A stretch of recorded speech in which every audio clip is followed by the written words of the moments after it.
My name is Miguel Vadillo, and I'm a graphic designer. I work for a Toronto Star, and I also coach a master team in Guelph for swimming. And I came to this country to be a modern pentathlon coach. So I've been involved in sports for a long, long time in my life.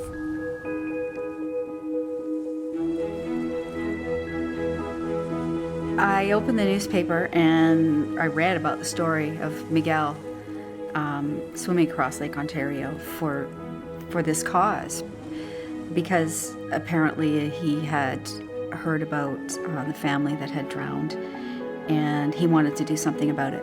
And I just thought that was amazing.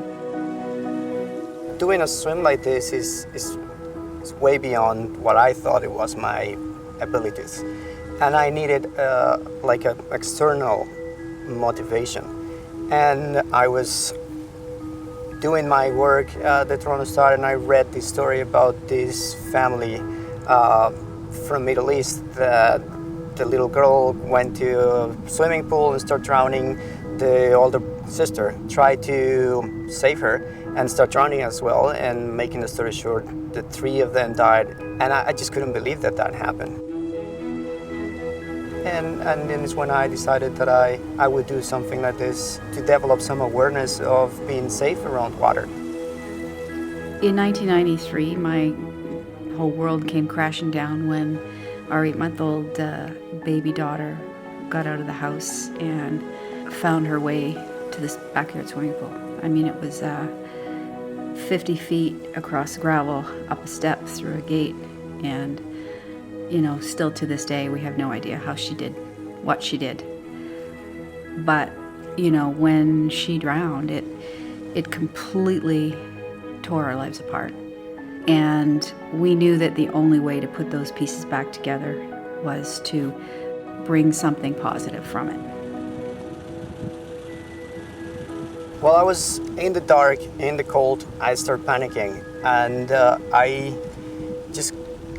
I knew what to do to survive myself. I cannot even imagine what a kid would feel being in a position of panicking and not being able to go up and ask for help.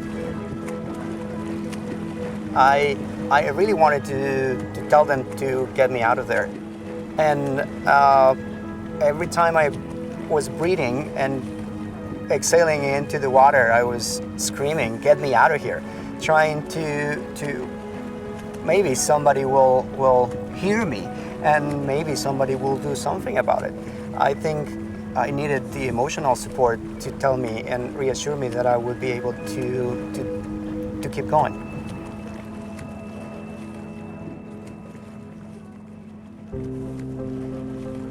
Finally, like around 5:30, started to be clear, and then the sun came up and it's like coming back to life. It was just an amazing feeling. As he was swimming across the lake, I was definitely following it the whole way. And as he was getting closer and closer, I wanted to know, is he gonna reach his goal? Is he gonna reach his goal? Because I knew his goal was to raise $10,000.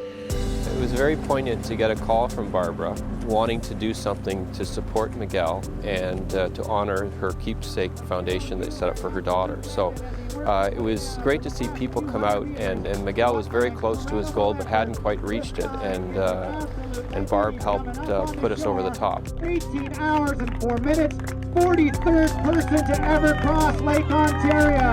What an incredible day, ladies and gentlemen. 18:04. 23 of Miguel makes his way up the stairs, and that is an incredible effort.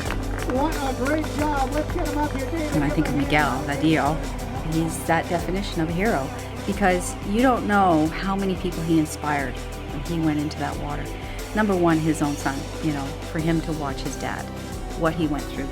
But also, I would thank him for putting the cause out there, because there's not a lot of people that are jumping in the water for drowning prevention.